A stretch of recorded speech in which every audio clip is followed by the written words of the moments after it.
So welcome all of you, and thank you for joining our Be Women Weekly Dialogues, our webinars to share, to learn on impact leadership and get inspired to real action.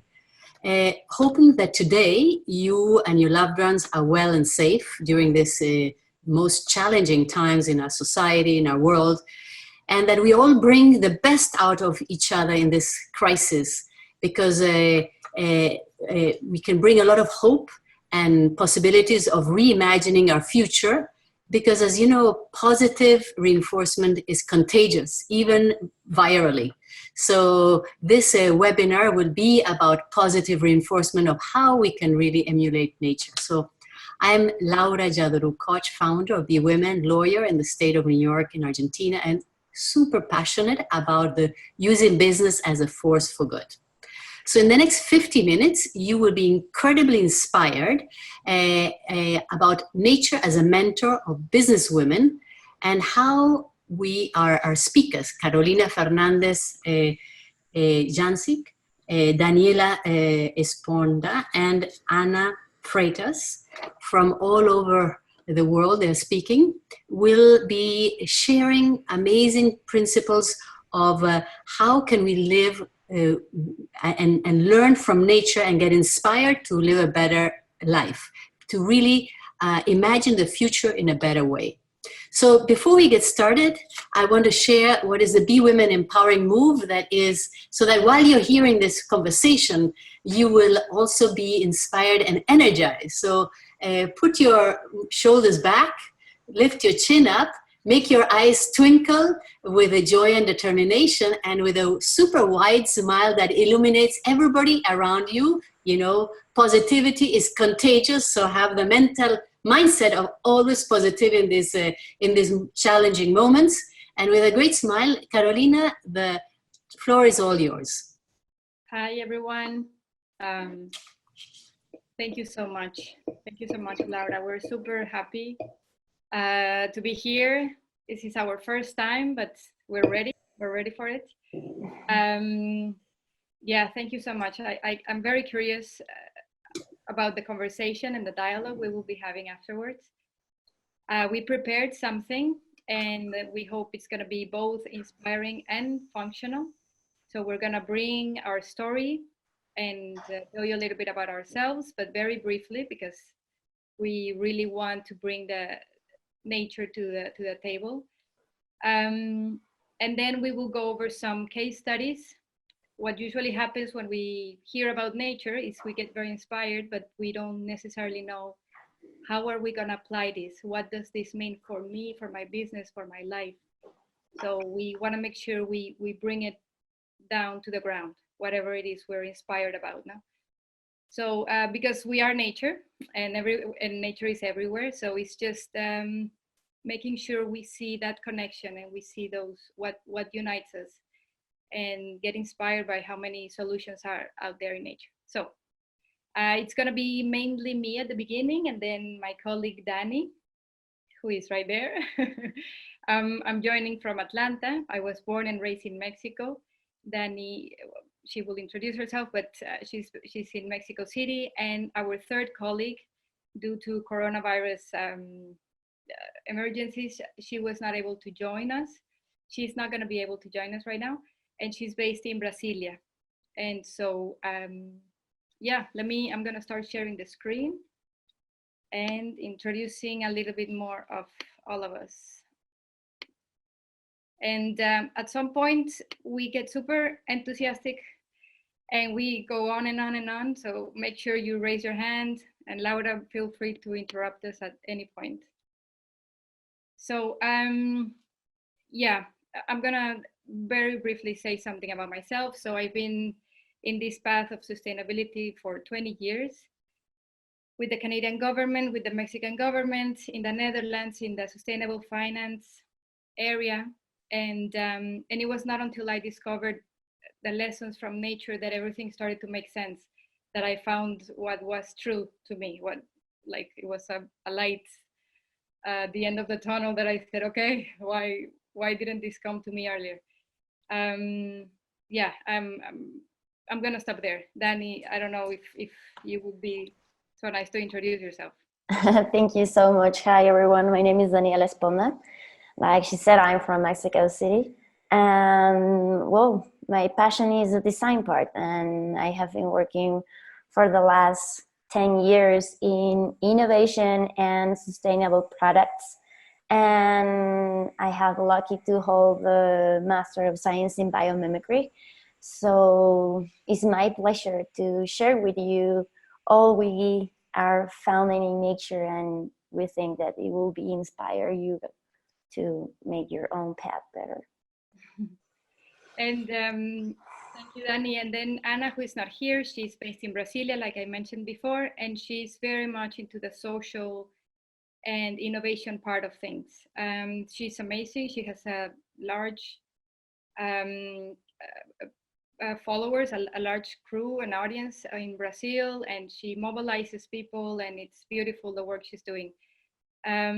So that's it. That's all we want to say individually. I think the story gets better when we say why we decided to come together.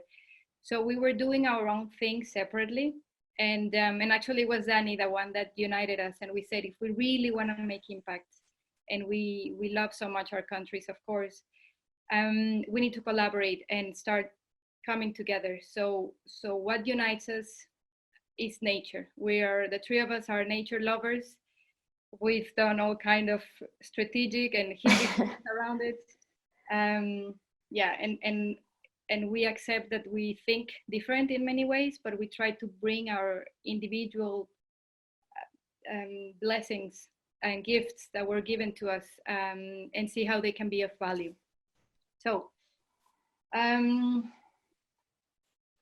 so we are businesswomen, and that's why we connect so well with businesswomen, because we know what it is to try to do work in sustainability. And we are going to say the word sustainability, but it can be positive impact, it can be regeneration, just making things better, nicer, because we know they can be better and nicer and more beautiful, and that work for life.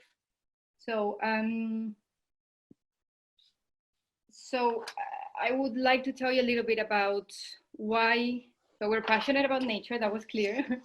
Now we would like to tell you why Latin America. So we won't fall into the mistake of generalizing Latin America. There are many Latin Americas, and it's a very diverse region.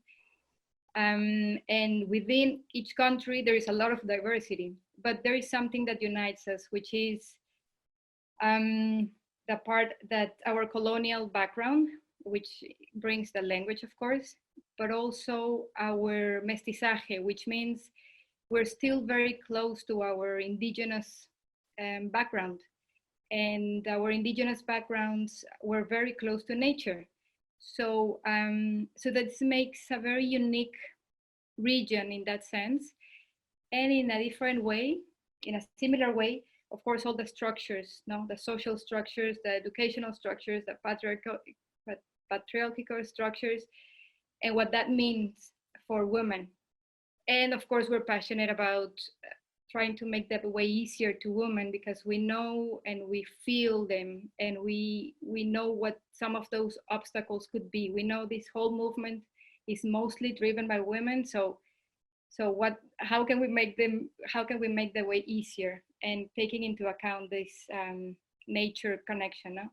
So and the other reason why we thought of getting closer to women is, if we want to bring back balance in a natural way, it would be this way, right? So if you think about it, when there is a tree and there is a branch that is not growing very well, the energy would never go towards the branch and try to destroy the branch, but try to distribute the nutrients into the parts of the branch that we want to grow healthier, that the tree feels should grow healthier. So it's not about spending energy destroying something or changing something, but just refocusing where the nutrients are to be, and allow them to flow in that direction to bring more energy.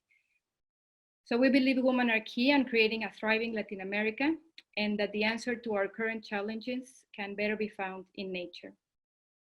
So staying with this topic and this context of our Latin America, I think we've had to adopt a term of what sustainability means that is not the most natural to us. So if we think about it, sustainability has been developing through a mindset of doing less bad, right? So how can we contract the negative?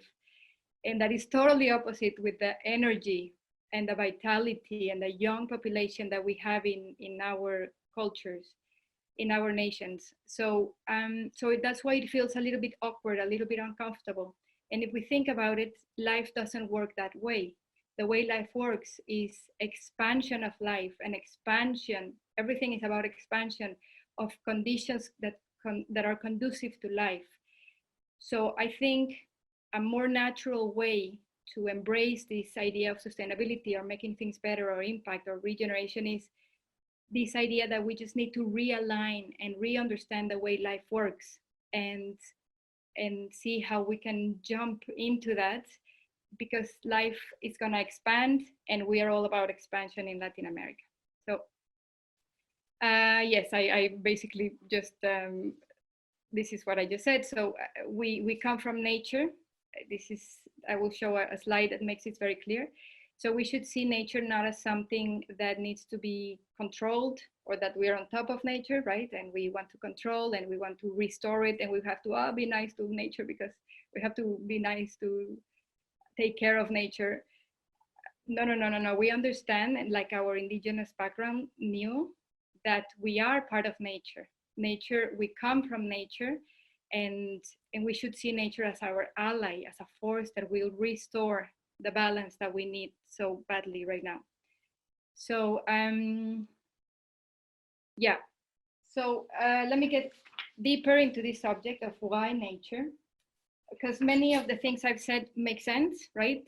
Yes, okay, yes, I understand why Latin America, I understand why Businesswoman, I understand why nature, but it gets even better. So if this is the whole time that life has been on Earth, which is 3.8 billion years, compressed in 1 year, 1 human year.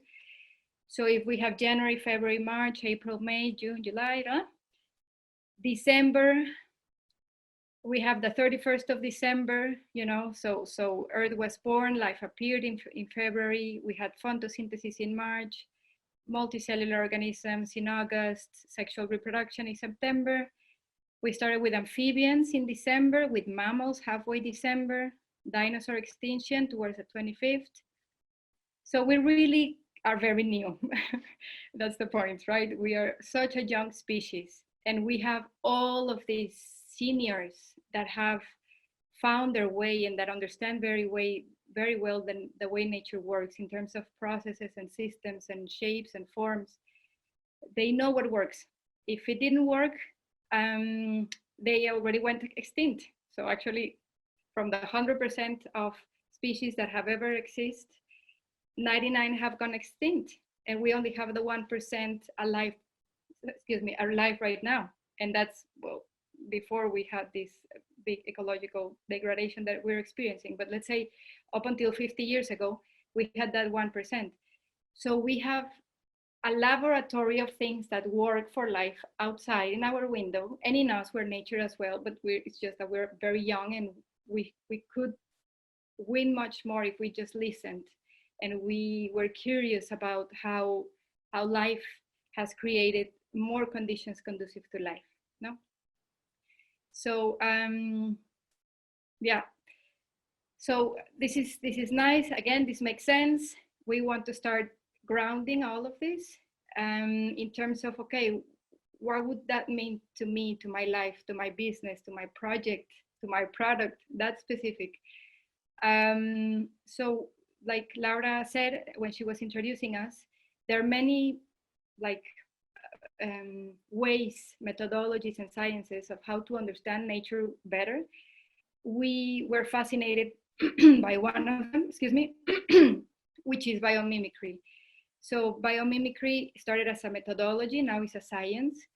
And we use biomimicry. We don't like using biomimicry, but we use the methodology and the science to translate what is out there and make it applicable to what we do in terms of business, in terms of life, etc. So we like to say that we invite nature to be our mentor, our measure of success, and our model. So those are different ways we can mimic nature. And before we go into more specific case studies, I want to conclude here. Yes. And this is going to be very interesting for us, for businesswomen. And this is how the interface between business, society, and nature has evolved in the business literature.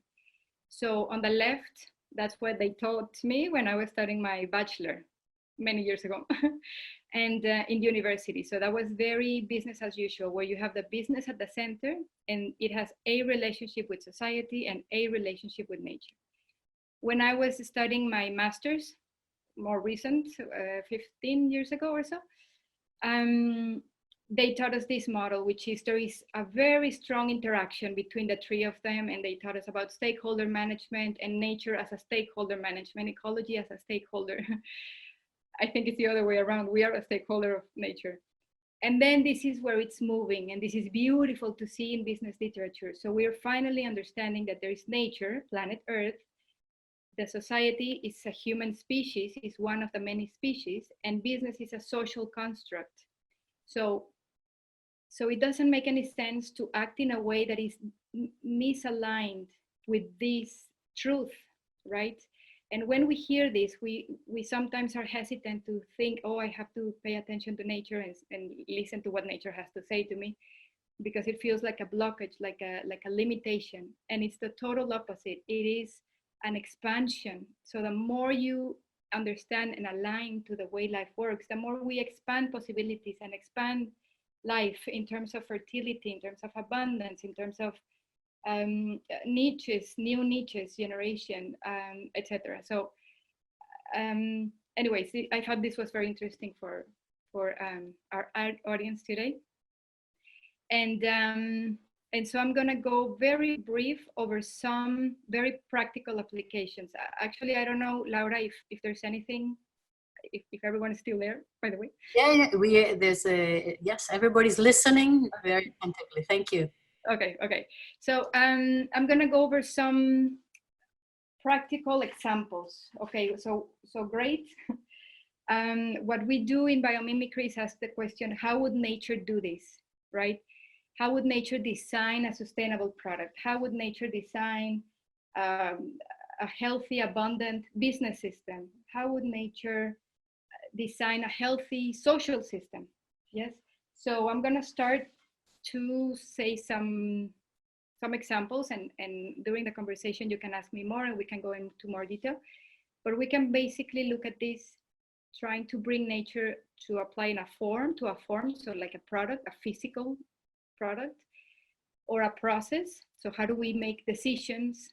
For example, the decision making of honeybees that has been found to be amazing, and on a system level. So just like an ecosystem has its properties, how can I bring those properties to a business or to a social system to make them more healthy? No? So this example I love. So the trunk of the elephant has 4,000 muscles. It's one of the strongest and most precise muscles. It's a champion example of these two characteristics in the natural world. And now we have robots, you know, mimicking the way these muscles are designed to create this strength and this detail and this precision. We have, of course, the NASA has a bio-inspired department within the NASA. So, and one of the best examples, I thought this is very cute, is they looked at how the brain in the woodpecker would not collapse with so much chalk every time, right? That's its healthy living, right? So what the NASA did was, we need that for when the rockets, the space shuttles come back to Earth, all the chalk they're receiving. So what can we learn from that? And they looked at the liquids, at the amortiguación, at the way the brain is covered with all kinds of layers, and they mimic that as well to the space shuttle. This one is beautiful. It has to do with process. So somebody asked, okay, what do we have too much of? Because life builds on abundance, not on scarcity. So what do we have too much of? CO2. Okay, how does nature deal with CO2? Well, actually, all the corals that are in the sea, they capture the sea salt, combine it with the CO2, and create all kinds of structures. So there's a new company who, inspired by this, developed a new type of cement, which captures and follows the same process and creates cement, which is beautiful, of course. These are very new examples, 10 years old. So that's why we don't hear so much about them, but there is so much going on.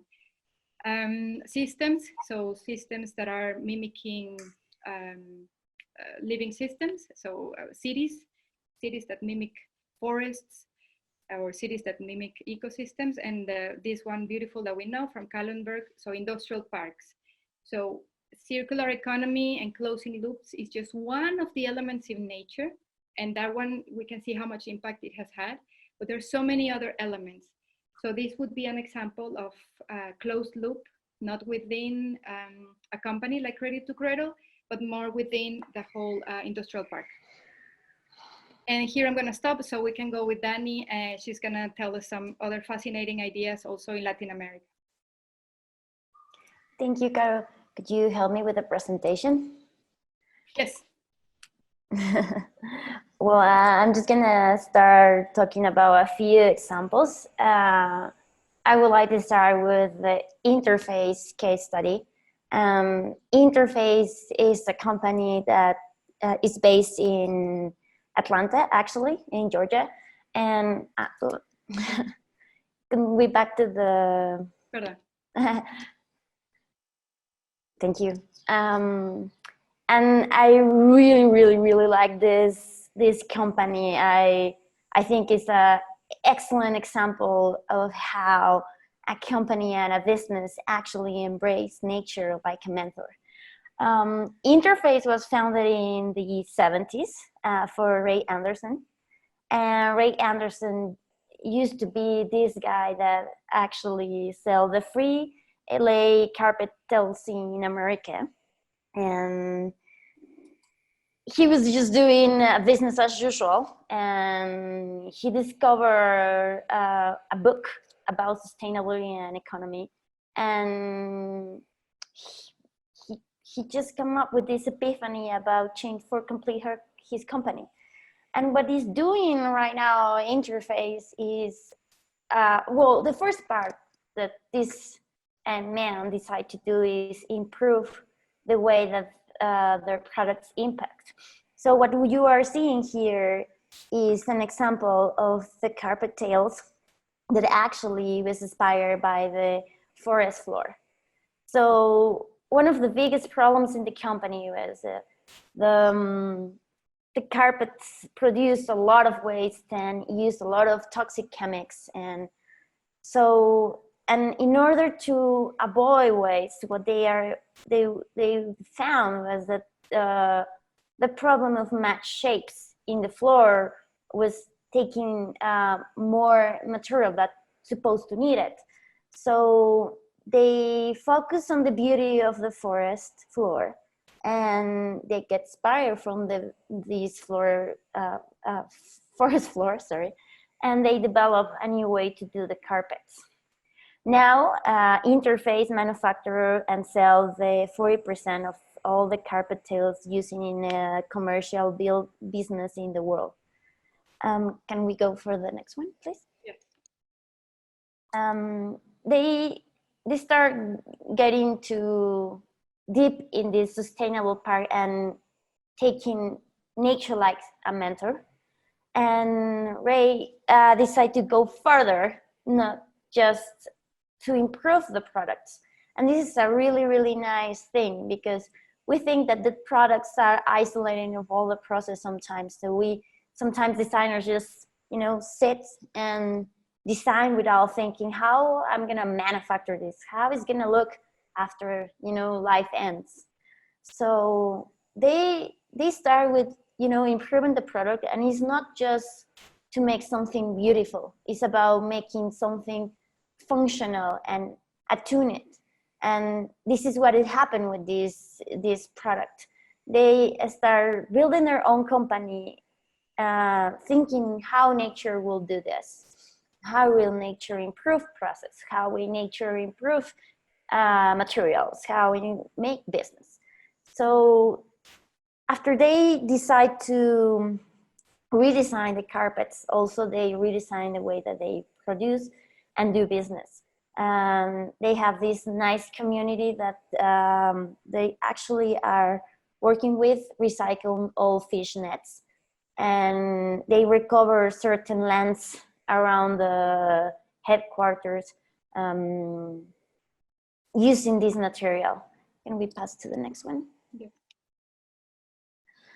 So Interface was, really anxious to go further, and what they decide to do is make these statements for their own company, and is what they call the 7 fronts.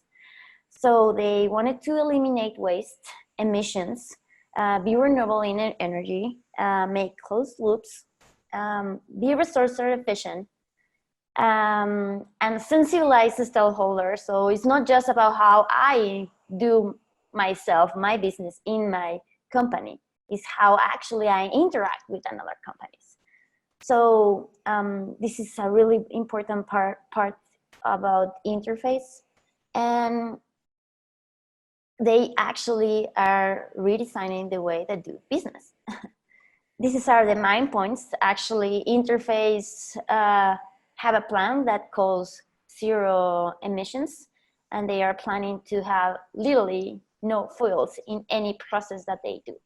So I encourage you to take a look more about the Interface, because this is a really inspired company. Actually, they are one of the biggest supporters of Biomimicry Institute, and they actually funding entrepreneurs that have awesome ideas to how to look for the future based on how nature. Daniela, I think this is very interesting that you are mentioning what they're doing for the community. The question here is also, what is the Interface doing with the community? I guess they're supporting research. And what else do they do? Are they all do have a consultancy on biomimicry, or they're just selling carpets? They focus on sell carpets. Actually, they have this great company that actually how do you say? I'm so sorry. Work with the local community. Sorry, but yeah, there are focus in this part. They have this especially department that actually interact with another companies to spread the demand that they are using, especially with these 7 fronts. Mm-hmm. And do people, how do they communicate this to the majority of users, and what do they do to make sure that people understand their business, that it's really a cyclical business? Well, actually,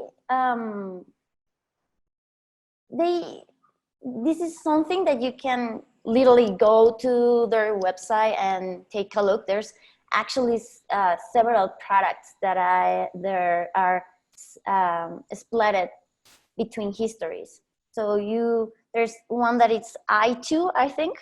So if I remember well, that precisely product is made 100% of these fish nets, for example. So you can go there. Mm-hmm. Something worth mentioning is actually Dani, she won one of the prizes that so there's Interface, and the owner, Ray Anderson, he passed away a couple of years ago, and there's a foundation, Ray Anderson Foundation, and they give grants to these entrepreneurs that Dani was just saying. And Dani right here is one of she won twice. So she's just very humble, but she has an amazing design right now. And so this is because it's so new, Laura, and our dear audience.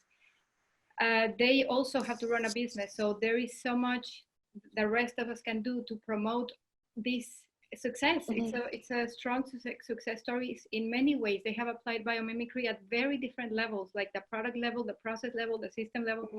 They made like a dream team with many other experts in the area, and yeah, there's just now they are releasing a movie telling his story, story of interest. Yes. So you're gonna hear more about this for sure.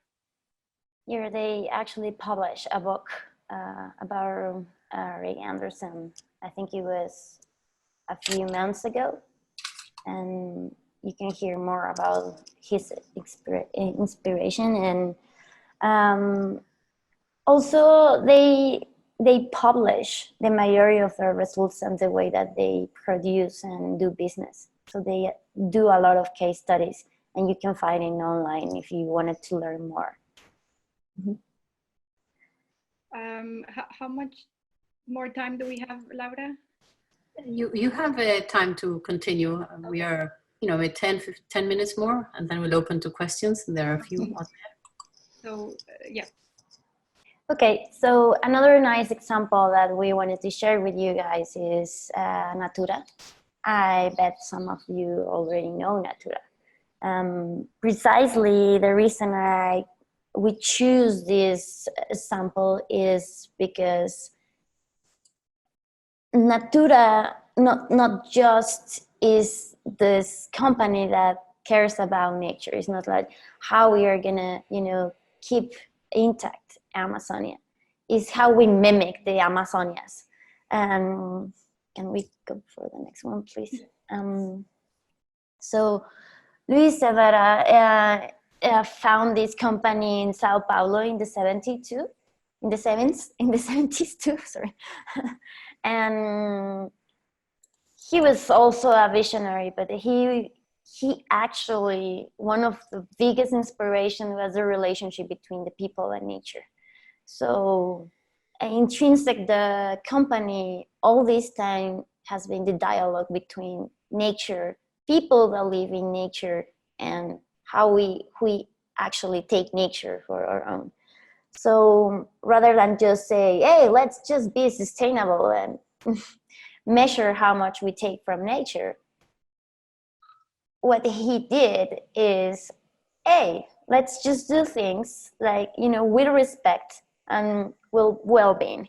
And basically the principle is not just being well-being, is actually this big respect about nature and the people that actually is carrying this spectacular place in the world that is Amazonia. So they focus the majority of the business in the relationships, and how they did that is learning how nature do relationships. So they come up with these 4 principles to make sure that they will not just follow these ideas in the way that do the products, also in the products indeed, and in the way that they work. So this company basically what it's doing is creating programs and creating dialogues with the people that actually lives in the Amazonia, and in the way that they do products and business.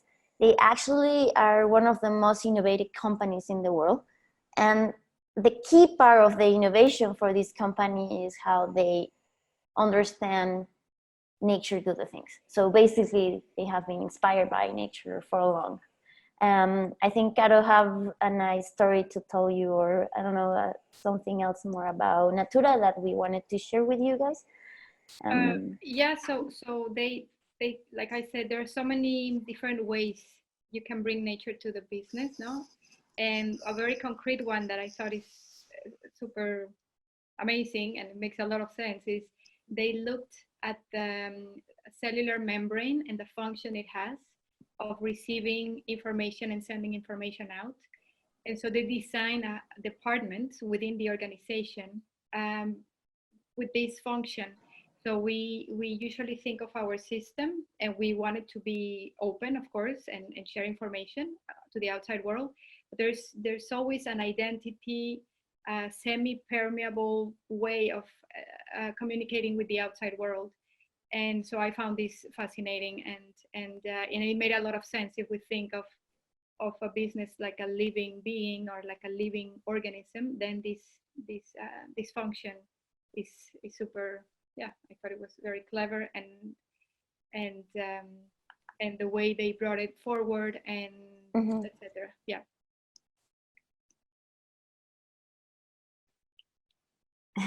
Okay. Okay, so I'm gonna go over this. I think I have like 3 more minutes or something. And this is really one of my favorite parts. I hope I'm able to share how much enthusiasm I have for this thinking, which is our businesses as living organisms or living systems. So they have their own identity, their own purpose, their own impact, and they can be healthy or not healthy. So we have this that you're looking at in the screen, is degenerative, sustainable, resilient, regenerative, and flourishing ways in which an ecosystem can function. No, so these we can look at and see if our own business, is behaving in any of these ways. No, so of course, a regenerative business is very similar, almost the same as what we think in B Corps and Sistemas B. So the more money a company makes, the more positive impact it creates, and the more positive impact, the more money it attracts, right? So there's a loop of abundance and life creation. No, so so when a normal company would see, and now I'm going very much into the specifics, but it's very quick. When we see the company and the link people usually do between a sustainability strategy and how it affects my bottom line or my financial performance, the very basics are marketing and efficiency and innovation. A little bit step forward, more into the sustainability side, they see much more connections, right? They see, oh no, there is engagement, and there are stakeholder management wins and financial operational wins, right? So this makes more sense. This is where the whole ESG area is going to, for example. But when we think about a living business, then all of these positive relationships reinforce each other, and it becomes much more interconnected in a positive way, not to create complication, but complexity. And complexity is a natural thing in living systems, no?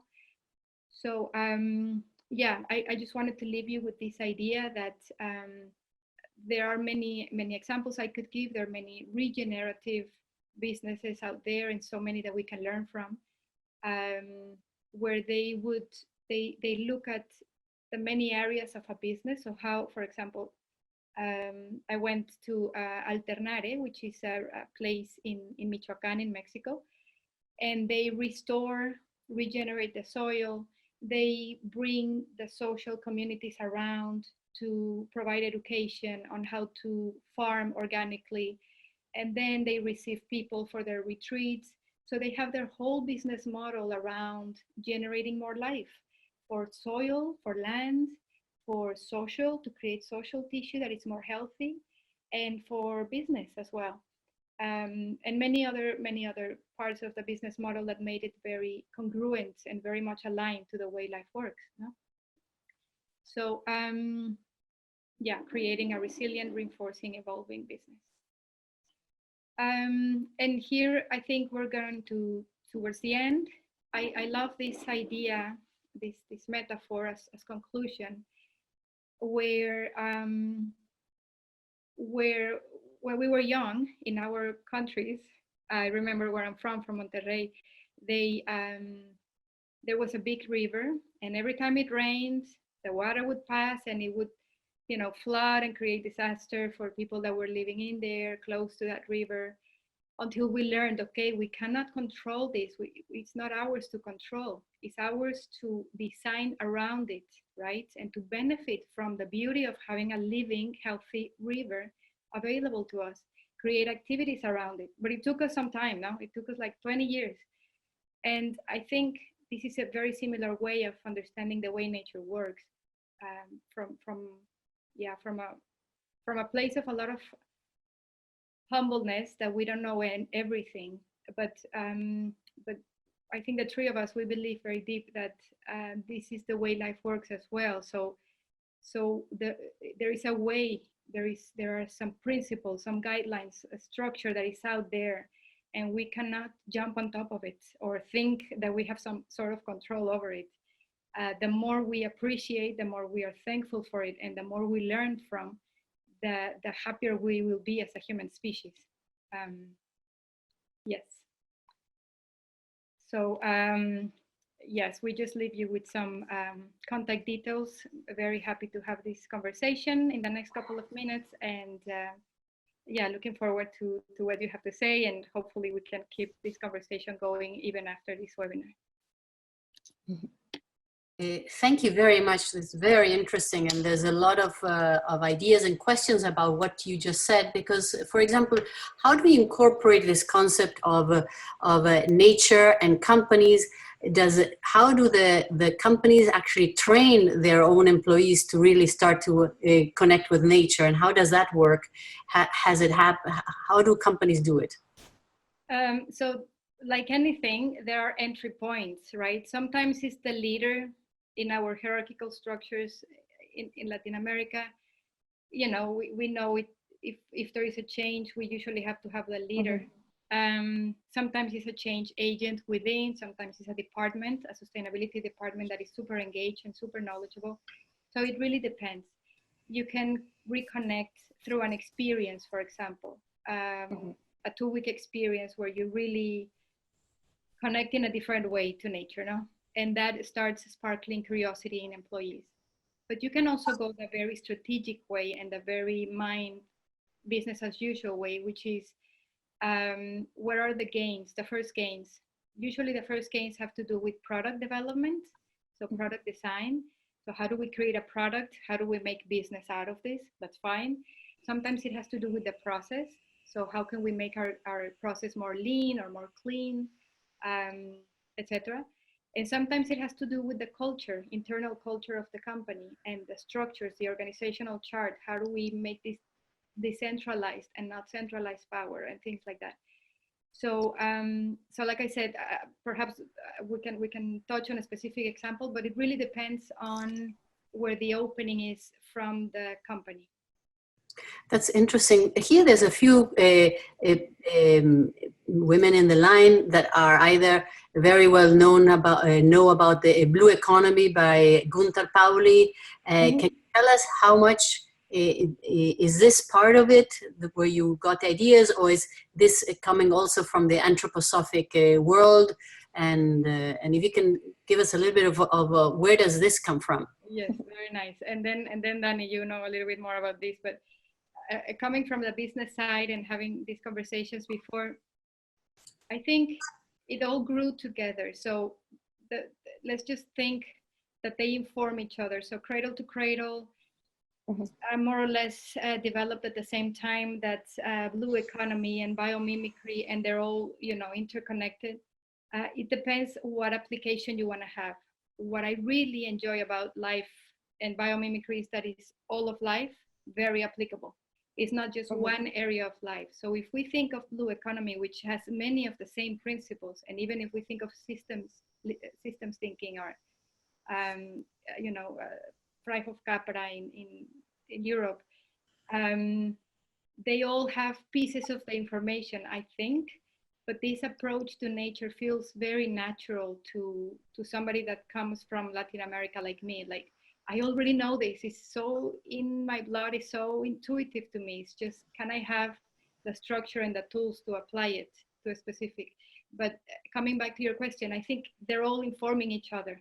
It's not separated in any way.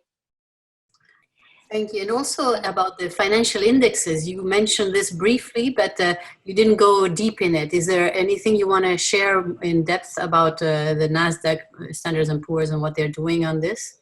Sure.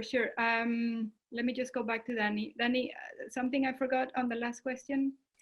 Yeah, I was just going to say that I would like to add that is not new, that we are turning to see nature for examples or how to do the things.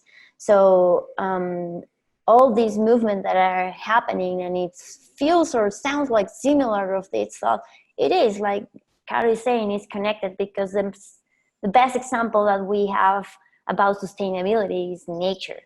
So it will be no doubt that this is going to be happening soon, and more and more and more and more. Yeah. I'm going to share the screen now for your second question, Laura. Give me 1 second. Yes, okay. Thank you. Thank you for coming back to this one. Yes, so we know there are financial indexes. This is to close the story around companies that mimic life being more profitable or having an improved financial performance and sustainability or impact performance. So we have the regular mainstream indexes. We have the sustainability indexes. I used to work for that some Dow Jones sustainability indexes, so I understand very well what assessments, how the assessments work, how the rating and the ranking work, and all of that. And then there is this Global LAMP Index that you're very welcome to check afterwards, developed by Mr. Jay Bragdon, an amazing senior, heart-driven person. And he talks about how companies that mimic life perform better even than sustainability indexes. So this is just a very good resource to have to calm our critical mind, saying, okay, you know, this doesn't work, or this is very nice, it cannot be possible that this can really work. There is a lot, there is so much going on here, and information and research going on that help us understand better those connections that I talked about a little bit earlier. Thank you. And what about the way companies that are really focused on nature, how does a Natura or Interface communicate this? How is it hard to communicate? This is the most important thing, because if you have a loyal customer base based on transparency information, how do they do it? Because not everybody knows about what they're doing. Sure. And I think I also can give you another example. And it's my pleasure to share with you the Napkin project. The Napkin project also is from Ana Carolina, that is our other partner that is not here right now. Is when Napkin Talk is a project that is inspired by ants, and what they do is self-organizing information. What happen is that they pull a lot of people that could be interested in the same point, and in this case will be how nature can, you know, help us to do business, do products or other topics. And they organize this meeting with certain elements that help them to make the people self-organize in a new business, in a new talks, in a new projects. So in the case of Interface and in case of Natura, for example, there's a really, really nice document that tells about, well, this company says that they do this, but how people that actually work for these companies say it about it, how they feel. And one of the ways that they, I think, share this is how they talk with their people. So they have a really important programs about sustainability inside the company and outside the company. And when you talk about sustainability and how to mimic nature, and you are your own example, I think is key.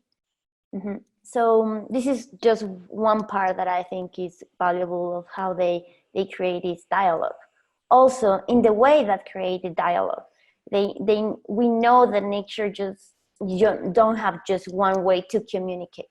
So they have, especially in Natura, they have a department that actually is about how we do science in communication.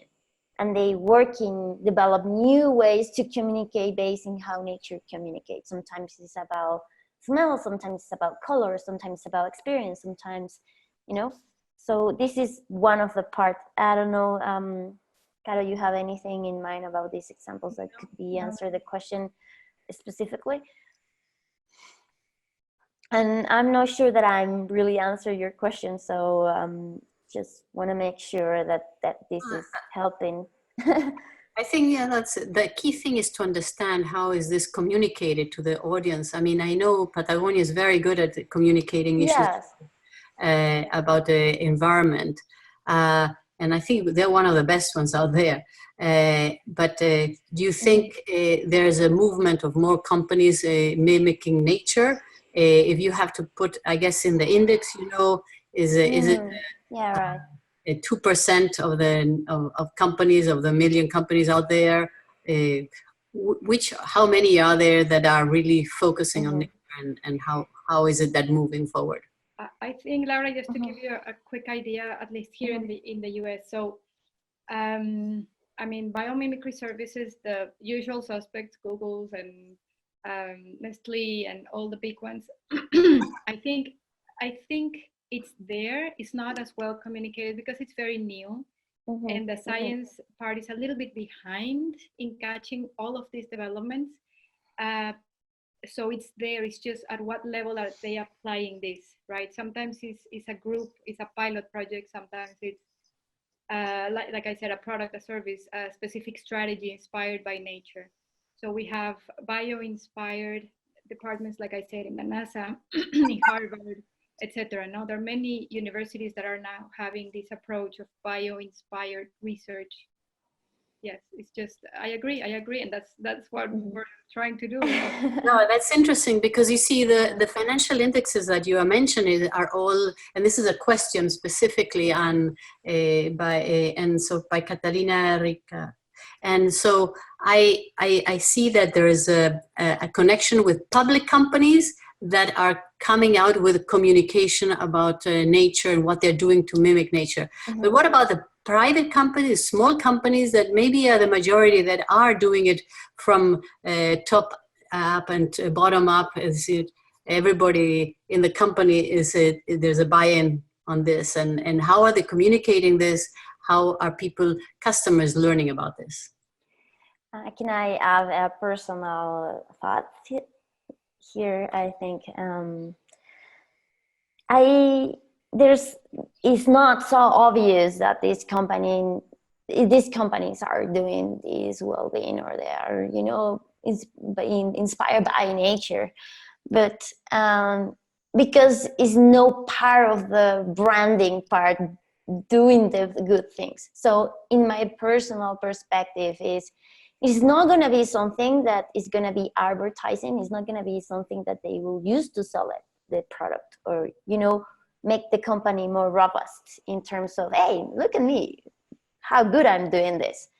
They actually, is more obvious when you try to take a look closer to the product, and how, when you actually ask yourself, oh, maybe I should know what I'm buying, you know, and you look forward to see what you are buying, or where or who is the people that I'm actually doing business. And when you look a little more deeply in these companies, when you actually have a question, you will see that all this information have this transparency, and you can actually find it. And one of the biggest success of these old companies is when the people that work for these companies are happy and they know this information. They are the ones that actually spread that information, because the majority of these companies are really focused in the people that they work with, and they train in these people, and they talk with these people, and they share this. And for example, Ray Anderson, it was an incredible leader, and the reason why it was incredible leader is no matter who was in their company working in whatever, he was able to talk and pass this passion and make them understand why it was so important to care about nature, why it was so important to make these feedback loops, why to be sustainable is something good for them too. Yeah. So I think the information will be there in that way. I mean, Yeah, you mentioned also during the presentation that there's a documentary out there, and that you Yes. would talk more about it. Can you share more, please? I will be happy to send the link, Laura, for sure. I don't have it with me, and it would take some time, but I will be happy to send it. And so my hamster in my brain is telling me I didn't answer the anthroposophical question. And I just want to share this very briefly. So we have this beautiful slide here where we all meet, which is we don't want to work like ego that we've been operating, right?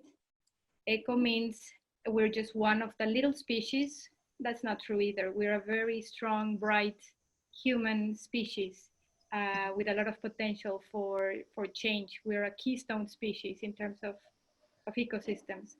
But then when we align to life is when both of us together, men and women, serve life. So I think this is where the anthroposophical part comes in. I understand the philosophy very well because I worked at Triodos Bank and I understand the whole Rudolf Steiner background. And I think this is really where we all make pieces with our role as a human species here. Excellent. So we have a few minutes left. Do you want to do some closing remarks about what you said, and what are today we are in such a challenging moment. We're still in the middle of a crisis. We don't know where we're going. Well, what we are living today as a humanity that is united in caring for our elder and caring for our health care, and now is that going to be translated into actual moving forward towards a better world, an economy where we call here in Be Women a care economy, where we'll also care for for nature and for the people as our primary goal. Can you tell us more about that and close the call? Thank you. Of course, and Dani, please stop me and let me know if I'm just talking too much. Okay, no worries. So I think this whole crisis that we're living, we have to understand that it's an effect and not the cause. So we keep talking about climate change, and of course we want to solve it, but there is ecological degradation. There are other things that we know there is a common cause, and which is our connection to nature and to life. So coronavirus, there are many theories, and we will know about it more later. But it is a consequence of climate change, and it is a consequence of our lack of thankfulness to and respect to nature. So I do believe that there is this lack of connection, again, this feeling of thankfulness and respect to where we come from. And the moment we start doing that, looking back at our mother nature, at our moms, and not just go forward, forgetting where we come from, that's really gonna help us in settling down and bringing more balance. So I do think that coronavirus teaches us that what we have heard, that we have to slow down, that this is a good learning process, all of that, but we're just going too fast. Nature doesn't go that fast and doesn't want us to go that fast because it's affecting our health as well. So let's just take it easy, listen to the rhythm of life, and our own is going to be different for everyone, and just hear more and be thankful more. And in this case, I don't want to forget thanking Janine Benyus, who is the creator of biomimicry and coined the term, an amazing woman. So just hear what these lessons have to teach us, and how are we gonna come back out of this crisis? Is it gonna be business as usual again, hurrying up as usual again, not listening to the cycles that we have, or are we really gonna learn something from it? Excellent. And Daniela, any closing remarks? Yeah, sure. I mean, I really resonate with what Carol said. It's pretty much what I was thinking, as usual. But I cannot stop to think that this is the time to see the beauty of nature. I mean, it's really important to stop and honor and, you know, be present and say, you know, this is time for actually wondering about nature, and not just our nature, you know, what is around us. So be aware of our context, and, you know, and this is really, really remarkable part, because all the cases, even if it's about business or not, is when they actually start doing the things, looking the things different, you know. So if this is a moment to see the things different, this is a good path. And this is, again, the time for take a look, and why not think about nature like a mentor. Super. Excellent. Well, on this note, this very positive note, where we truly believe that as a Be Women, a movement where we're trying to really push forward not only the triple bottom line, but go beyond the triple bottom line towards a care economy where our top priority is nature and people, as a force for, as business as a force for good. We'd like to close this call and this recording